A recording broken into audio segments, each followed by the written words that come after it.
अस्सलामुअलैकुम। Stirling learning में खुशामदीद। आज के इस लेक्चर में हम मैथमेटिक्स 9th की बात करेंगे, जिसमें हमारे पास ये 12वां लेक्चर है और हम 1.5 को सॉल्व कर रहे हैं। उसका लास्ट क्वेश्चन रहता था जिसमें डिटरमिन वेदर दी, बल्कि दो क्वेश्चन रहते थे, पाँचवा और छठा। हमने बताना था, पाँचवें सवाल में बताना है determine whether the given matrices are multiplicative inverse of each other, के ये जो मैट्रिसेस दिए हुए हैं ये एक दूसरे के मल्टीप्लिकेटिव इनवर्स हैं या नहीं है। और दूसरा सवाल है ए बी का inverse and is equal to B inverse A inverse. ठीक है, पांचवा सवाल देखते हैं हम कैसे बताते हैं कि एक चीज़ दूसरे का मल्टीप्लिकेटिव इनवर्स है। अगर हम नंबर्स की बात करें, फॉर एग्जांपल मेरे पास 5 है, इसका मल्टीप्लिकेटिव इनवर्स क्या होगा। मुझे पता है इसका मल्टीप्लिकेटिव इनवर्स 1/5 होगा। कटने के बाद, सॉल्व होने के बाद आंसर आता है 1। ये 1 क्या है, हमने पढ़ा हुआ, ये होता है मल्टीप्लिकेटिव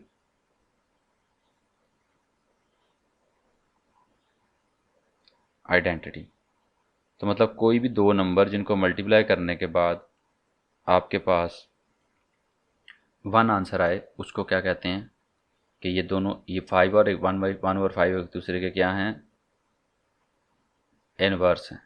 ठीक है, ये बात जो है ये जनरल वैल्यूज़ के लिए होती है। इसी तरह आपके पास मैट्रिसेस की फॉर्म में जब हम एक मैट्रिक्स ए को मैट्रिक्स बी के साथ मल्टीप्लाई करते हैं और उनका अगर आंसर आइडेंटिटी मैट्रिक्स आ जाए, ठीक है, ये आइडेंटिटी है मल्टीपल आइडेंटिटी नंबर्स की फॉर्म में, और ये आइडेंटिटी मल्टीप्लिकेटिव आइडेंटिटी है in the form of matrices. तो दो मैट्रिसेस को मल्टीप्लाई करने से आइडेंटिटी आंसर आ जाए तो ये दोनों मैट्रिसेस आपस में एक दूसरे क्या होंगे, इनवर्स होंगे।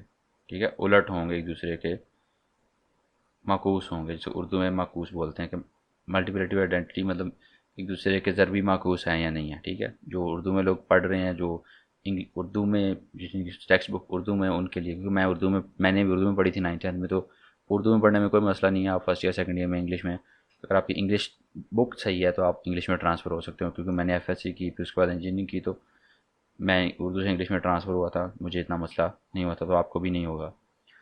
तो एक दूसरे के इन्वर्स होंगे तो आइडेंटिटी मैट्रिक्स आंसर आएगा।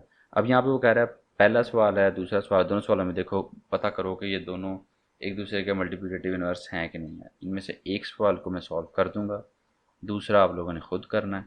ठीक है, पहले सवाल की स्टेटमेंट लिख लेते हैं, वैल्यूज़ लिख लेते हैं। पांचवा सवाल है हमारे पास, एक्सरसाइज है 1.5। ठीक है, एक्सरसाइज 1.5 है, पांचवा सवाल है।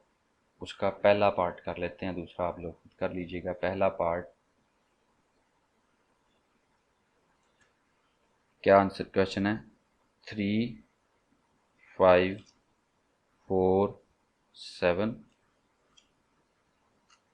अच्छा, ये क्वेश्चन के जो नंबर्स हैं मैं दूसरी तरफ लिखता हूँ, क्योंकि यहाँ पे मेरे चैनल का थंबनेल आता है, तो उसको फिर मुझे ऊपर नीचे करना पड़ता है। तो मैं यहाँ पे क्वेश्चन नंबर है 5 और उसका पार्ट है 1। ठीक है, यहाँ पे आपको थोड़ा सा बाहर चला गया, ये यहाँ पे आप देख लें, यहाँ पे क्वेश्चन नंबर 5 है, उसका पार्ट नंबर 1 है। ठीक है, उसकी वैल्यू ये है आपके पास 3, 5, 4, 7 और एंड 7, 3, -5, -4। ये कह रहा है दोनों मैट्रिक्स को चेक करो कि ये एक दूसरे के मल्टीप्लिकेटिव इनवर्स हैं या नहीं है। कैसे चेक करेंगे, जिस तरह हमने 5 को और 1/5 को किया था, आपस में मल्टीप्लाई किया, आंसर 1 आ गया तो ठीक है, मल्टीप्लिकेटिव इनवर्स हैं। अगर आंसर 1 नहीं आया तो नहीं है। इस तरह मैट्रिक्स को मल्टीप्लाई किया, A B is equal to identity matrix, अगर आइडेंटिटी मैट्रिक्स आ जाता है तो ये इन्वर्स हैं, अदरवाइज़ नहीं है। सिंपल मल्टीप्लाई करना है, आंसर अगर आइडेंटिटी मैट्रिक्स आ जाए तो ये दोनों एक दूसरे के इन्वर्स होंगे। इसको रख लेते हैं नाम ए, इसको रख लेते हैं नाम बी। नाम भी रखें, नाम कोई मसला नहीं, लेकिन मैं अपनी आसानी के लिए कि मैं ए और बी को मल्टीप्लाई कर रहा हूँ पहले। अच्छा, इनकी तरतीब से फ़र्क नहीं पड़ता, जैसे इसको चाहे मल्टीप्लाई कर लें, लिख के ए बी कर लें या बी ए कर लें।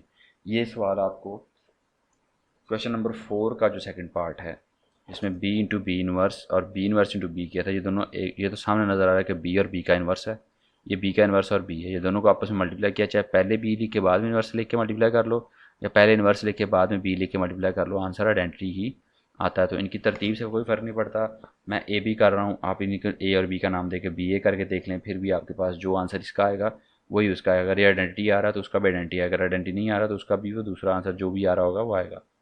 पहले चेक कर लेते हैं। 3 4 5 7 ए है, और 7 -5 -4 और 3 ये बी है।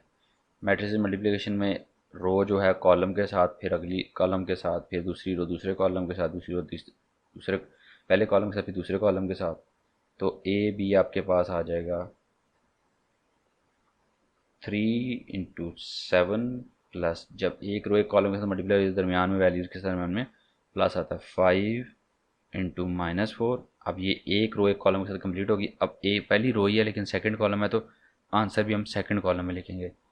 3 × -5 प्लस 5 × 3 उसके बाद 4 × 7, अब ये वाली रो पकड़ी इस कॉलम के साथ, प्लस 7 × -4 और 4 × -5 प्लस 7 × 3, 4 5 के साथ 7 3 के साथ। मल्टीप्लिकेशन अभी तक आप लोगों को आ गई होगी, अगर मेरा लेक्चर फॉलो कर रहे हैं शुरू से, तो अभी तक मल्टीप्लिकेशन की सारी चीज़ें आपके पास क्लियर होंगी किस तरह से होती है। तो अब यहाँ पे आ जाएगा 3 7 21 जमा का, और यहाँ पे -20, यहाँ पे -15 जमा 15, यहाँ पे 4 7 28 प्लस दरमियान में और -28, 7 और 4 को मल्टीप्लाई करने से -20 जमा 21। अब ये ब्रैकेटें खोलते हैं, जमा मनफी मनफी जमा मनफी मनफी हो जाएगा, तो आपके पास आ जाएगा 21 - 20 और 28 - 28।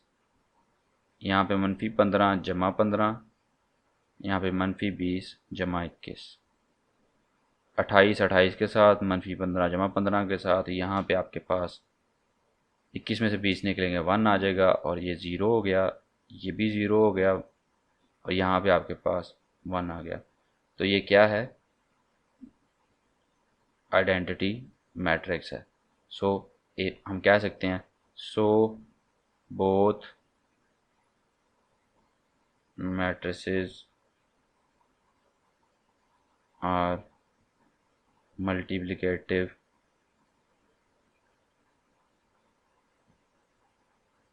Inverse of each other. ठीक है, आप ये लिख दोगे तो आपका सवाल अब सॉल्व हो चुका है।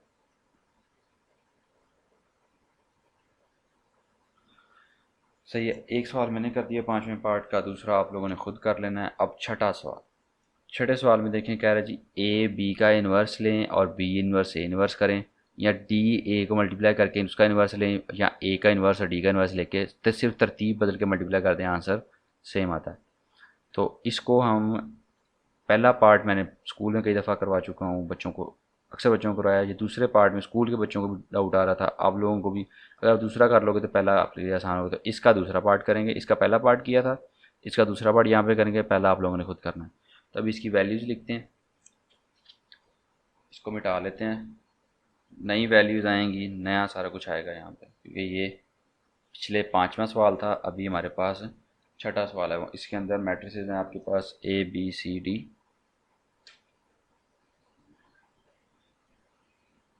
और ए बी और डी 3 मैट्रिसेस हैं। ए की ए मैट्रिक्स है और बी और डी मैट्रिक्स है। यहाँ मुझे ए और डी की ज़रूरत है, मैं उसकी वैल्यू लिखूँगा। बाकी वैल्यूज आपको नज़र आ रही हैं, 4 0 -1 2 4 -4 -2 1 -1 3 1 -2 2, ये आपके पास वैल्यूज़ आपको नज़र आ रही हैं। मुझे चाहिए डी और ए, क्योंकि मैं दूसरा सवाल कर रहा हूँ, इसका छठा सवाल है, उसका सेकंड पार्ट है। ठीक है, तो उसमें मैंने करना क्या है, मैंने ये सॉल्व करना है, डी ए का इन्वर्स लूँ या फिर ए इन्वर्स पहले लूँ और डी इन्वर्स ले के दोनों को आपस में उनके आंसर्स को आपस में मल्टीप्लाई कर दूँ। तो ये मेरे पास दोनों लेफ़्ट हैंड साइड और right hand side, L H S and left R H S जिसे लिखते हैं, लेफ़्ट हैंड साइड और राइट हैंड साइड, दाईं तरफ और बाईं तरफ वाला जो दोनों बराबर आएंगे। बाद में पहले इन्वर्स लूँ फिर बाद में इन्वर्स लूँ। अब मुझे ए और डी चाहिए, मैं ये दो मैट्रिसेस लिखूँगा, उनके पहले मल्टीप्लिकेशन करेंगे, फिर उनका इन्वर्स निकालेंगे। ए और डी यहाँ पे लिख लेते हैं। ए मैट्रिक्स है आपके पास 4 0 -1 और 2, और डी मैट्रिक्स है आपके पास 3 1 -2 और 2। ठीक है, ये आपके पास मैट्रिसेस आ गए जी। तो इन्हीं दो मैट्रिक्स को इस्तेमाल करना है और उसको सॉल्व करना है। सबसे पहले लेफ्ट हैंड साइड को सॉल्व करते हैं। यहाँ पे हमें पहले डी और ए को मल्टीप्लाई करना पड़ेगा। पहले डी लिखना है, तो मल्टीप्लिकेशन में तरतीब का बड़ा ख्याल रखना होता है मैट्रिक्स की मल्टीप्लिकेशन में। वैसे जनरल मल्टीप्लिकेशन में 2 ज़रब 5 भी 10 होता है और 5 ज़रब 2 भी 10 होता है, लेकिन जब हम मैट्रिक्स की बात करते हैं तो तरतीब मैटर करती है। इसलिए A B is not equal to B है, जो जनरल कम्यूटेटिव लॉ है वो होल्ड नहीं करता, लेकिन इन्वर्स की फॉर्म में ये होल्ड करेगा। इसको हम चेक कर लेते हैं। डी ए, पहले डी लिखेंगे 4 0 -1 2, और डी लिखा, ए लिखा, सॉरी पहले डी लिखेंगे, ये मैंने ए की वैल्यू लिखनी। डी लिखेंगे पहले 3 1 -2 और 2, और ए की वैल्यूज़ आपके पास आएंगी 4 0 -1 और 2। अब हम मल्टीप्लाई शुरू करते हैं, जिस तरह अभी इससे पिछले सवाल में किया था उसी तरह से इसकी मल्टीप्लिकेशन के रूल्स के अकॉर्डिंगली। 3 ज़रब 4 जमा 1 ज़रब -1, और 3 ज़रब 0 जमा 1 ज़रब 2, -2 ज़रब 4 जमा 2 ज़रब -1, और -2 ज़रब 0 जमा 2 ज़रब 2। वही सारे तरीके से इसको मल्टीप्लाई किया। डी ए का आपके पास आंसर जो आता है वो कुछ इस तरह से 3 4 12 -1 0 जमा 2 -8 -2, इसका -8 बना, इसका -2 बना, और यहाँ पे आपके पास है 0 + 4 0 जमा 4। तो डी ए का जो आंसर आ जाता है वो कुछ इस तरह से आपके पास आता है 11 2 -10 और 4। ये आपके पास आ गया डी ए का आंसर। अब हमने क्या करना है, डी ए का इन्वर्स निकालना है। इन्वर्स का फार्मूला वही जो हमें पता है। कौन सा फार्मूला होता है, डी ए का इन्वर्स निकालना है। इन्वर्स का फार्मूला हम डी ए की फॉर्म में लिख लेते हैं। पहले ये लेफ्ट हैंड साइड को सॉल्व करते हैं, उसका आंसर साइड पे लिख लेंगे, फिर राइट हैंड साइड को सॉल्व करेंगे, क्योंकि ये इन्वर्स वाले सवाल हैं। हर क्वेश्चन का इन्वर्स निकालना तो ये लंबे क्वेश्चन होंगे, तो इस बोर्ड पे कंप्लीट नहीं होंगे, तो इसको दो पार्ट्स में कर लेते हैं। पहले लेफ्ट हैंड साइड को सॉल्व कर रहे हैं। इसका डी ए का इन्वर्स का फार्मूला क्या होगा, डी ए का इन्वर्स निकालना है तो ऊपर डी ए का एडजॉइंट आएगा, ए डी जे लिखते हैं एडजॉइंट के लिए, और नीचे आएगा डी ए का मॉड। पहले सबसे पहले मॉड या डिटरमिनेंट लेते हैं। अगर डिटरमिनेंट 0 आ जाए तो आगे सॉल्व भी नहीं होगा। डिटरमिनेंट 0 नहीं आता तब आगे ये सॉल्व होगा। तो डी ए का डिटरमिनेंट निकाल लेते हैं, क्या आएगा, इस इधर साइड पे सॉल्व कर लेते हैं, क्योंकि इन्वर्स को यहाँ पे सॉल्व करेंगे। यहाँ पे डी ए का मॉड निकाल लेते हैं। डी ए की वैल्यूज़ यहाँ पे हैं, तो पहले वैल्यूज़ को नोट करते हैं 11 4 2 और -10। अब क्या करना है, हमने क्रॉस मल्टीप्लाई करेंगे तो आपके पास क्या आएगा, क्रॉस मल्टीप्लाई करेंगे और उसके बाद दरमियान में माइनस आता है। 11 × 4 - 2 × -10, तो 44 प्लस -10 और -2 +20, 44 + 20, तो डी ए का मॉड आपके पास आ जाएगा 64। तो ये 64 आ रहा है, 0 नहीं है, तो ये सॉल्व होगा। अब एडजॉइंट ऑफ डी ए निकाल लेते हैं। एडजॉइंट ऑफ डी ए का जो मैट्रिक्स था उसकी जो ये मैट्रिक्स था, इसकी जो डायगोनल वैल्यूज इनकी जगह बदल दें, 4 11 कर दें, और नॉन डायगोनल के साइन बदल दें, तो ये आपके पास एडजॉइंट ऑफ डी आ जाता है। अब इन दो वैल्यूज़ को यूज़ करके यहाँ पे डी ए का इन्वर्स निकालते हैं। डी ए का inverse, adjoint of D A आपके पास 4 11 -2 और 10 था, और डी ए का मॉड क्या है, 64 में डिवाइड हो गया। तो डी ए का इन्वर्स आपके पास ये आंसर आ जाएगा। अब इसको 64 को डिवाइड हो रहा है पूरे मैट्रिक्स के साथ, तो हर वैल्यू के साथ, जिस तरह मल्टीप्लाई हो रही है वैल्यू पूरे मैट्रिक्स के साथ, तो हर वैल्यू के साथ अलग जाकर मल्टीप्लाई होती है। इसी तरह ये डिवाइड हो रही है, तो ये हर वैल्यू के साथ अलग से डिवाइड हो जाएगी। 4/64 -2/64 10/64 और 11/64 जो 2 के टेबल में कटते हैं वो आज कट जाएंगे। 4 1 4 और 4 16 4 64 और 2 1 2 और 2 32 64 होता है। 2 5 10 और 2 32 64 होता है और 11 और 64 वैसे रहेगा। तो डी ए इन्वर्स का आंसर आपके पास आ जाएगा, डी ए इन्वर्स आ जाएगा आपके पास। ओके, यहाँ पे थोड़ा सा नीचे करके लिख लेते हैं। 1/16 प्लस का और -1/32 और यहाँ पे साथ आ जाएगा 5/32 और 11/64। ठीक है, ये आपके पास आ गया आंसर डी ए इन्वर्स का। अब ये हमारे पास लेफ्ट हैंड साइड सॉल्व हो गई है। अभी हमें इसकी सिर्फ डी और ए की ज़रूरत है और इस आंसर की ज़रूरत है, बाकी चीज़ें मिटा देते हैं।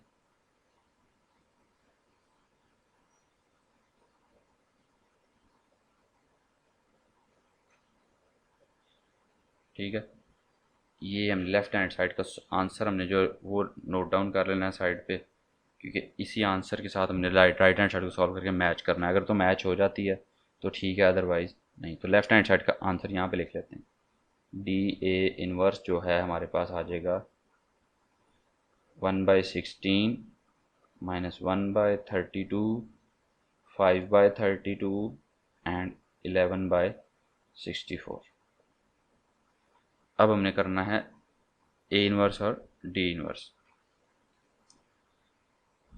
पहले इनके इन्वर्स निकालने हैं, फिर इसको मल्टीप्लाई करना है। ये लेफ्ट हैंड साइड का आंसर है, इसको इधर लिख लेते हैं। सबसे पहले ए इन्वर्स निकालते हैं। ए यहाँ से हम राइट हैंड साइड शुरू कर रहे हैं। जगह की कमी की वजह से मैं इसको ज़रा तरतीब के साथ करने की कोशिश कर रहा हूँ, आप भी ज़रा फॉलो अप कीजिएगा। यहाँ पे यहाँ पे यहाँ पे 3 जगह पे होगा। तो सबसे पहले हमने क्या करना है, ए इन्वर्स और डी इन्वर्स इसको फाइंड करना है। ठीक है, ए इन्वर्स का फार्मूला क्या होता है, ए बल्कि इन्वर्स यहाँ पे निकालते हैं। ए इन्वर्स का फार्मूला क्या होगा,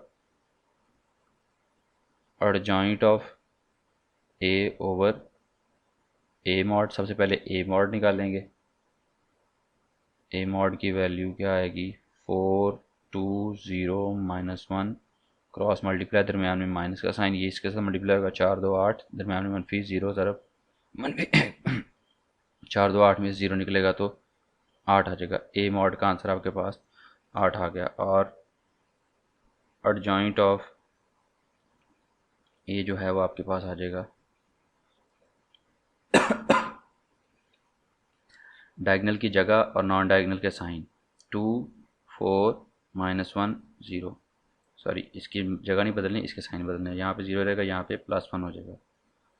तो ये आपके पास आ गया एडजॉइंट ऑफ ए।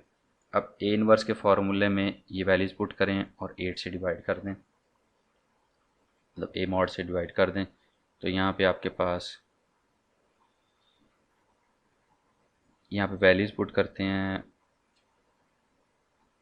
ठीक है, ये वैल्यूज़ निकाली हैं, यहाँ पे पुट कर देते हैं। 2 0 1 4 और डिवाइड करते हैं इसको किसके साथ, ए मॉड 8 के साथ। तो 8 अंदर चला जाएगा, 2/8 हो जाएगा, 0/8 हो जाएगा, 1/8 हो जाएगा और 4/8 हो जाएगा। ये 1/4 बच गया, यहाँ पे 0 बच गया, ये 1/8 1/4 0 1/8 और ये 1/2। अच्छा जी, ये आपको नज़र नहीं आ रहा मेरे ख्याल से, आखिरी जो मैंने लिखा है इससे ऊपर नज़र आ रहा था। इसका आंसर जो है फाइनल आंसर वो हम इधर ऊपर लिख लेते हैं। तो ए इनवर्स का आंसर जो हमारे पास आएगा वो होगा, कटिंग होने के बाद 1/4, यहाँ से 0 के ऊपर 8 तकसीम करें 0 ही आएगा, 1/8 आ जाएगा। और 4 और 8 को 4 1 ज़ार 4 4 2 ज़ार 8, तो यहाँ पे 1/2 आ जाएगा। ये आपके पास आ गया ए इनवर्स। अब हमें दूसरा चाहिए डी इनवर्स। तो डी इनवर्स का भी तरीका यही है, फार्मूला इसी तरह से लगेगा, एडजॉइंट ऑफ डी। इसको मिटा देता हूँ मैं, ये आपको साथ साथ नोट करना पड़ेगा। अगर बस वैसे समझ आ जाए तो ठीक है, अदरवाइज़ अगर आपको नोट करने की ज़रूरत है कि बाद में चेक करना है तो आप वीडियो में भी जाके देख सकते हैं, नहीं तो अब दूसरी बात, आप इसको नोट डाउन कर लें साथ साथ। Adjoint of D over D mod, ये थोड़ा सा लेक्चर लंबा हो जाएगा, लेकिन चलें खैर है, क्वेश्चन भी तो लंबे हैं ना इसके अंदर। तो पहले डी का मॉड निकालेंगे। डी मैट्रिक्स आपके सामने नज़र आ रहा है, 3 2 1 -2। मॉड निकालेंगे इसका, 3 2 दरम्यान में माइनस और 1 इंटू -2, यहाँ पे 6 आ जाएगा, +2 आ जाएगा, यहाँ पे आपके पास डी मॉड का आंसर आ गया 8। ठीक है, उसके बाद हमने क्या करना है,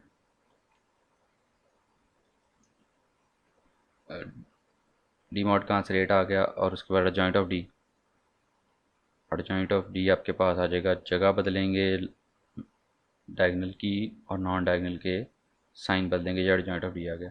अब ये वैल्यू यहाँ पुट करें, डी इनवर्स निकल आएगा, D inverse adjoint of D की वैल्यू है 2 -1 2 3, और जो आपके पास डी मॉड है उसकी वैल्यू है 8। तो आपके पास आ जाएगा 8 अंदर जाएगा, यहाँ पे 1/4 बच जाएगा, यहाँ पे -1/8 आ जाएगा, यहाँ पे 1/4 और यहाँ पे 3/8। ठीक है, ये आपके पास आ गया डी इनवर्स का आंसर। ये आपके पास आ गया डी इनवर्स इसके बराबर। अब इन दोनों वैल्यूज़ को यूज़ करके हम राइट हैंड साइड को सॉल्व करेंगे। डी इनवर्स ज़रा ऊपर लिख लेते हैं, यहाँ पे साइड पे 1/4 -1/8 1/4 और 3/8। अब इनको मल्टीप्लाई कर दें, D inverse into A inverse. D inverse पहले आएगा 1/4 -1/8 1/4 और 3/8।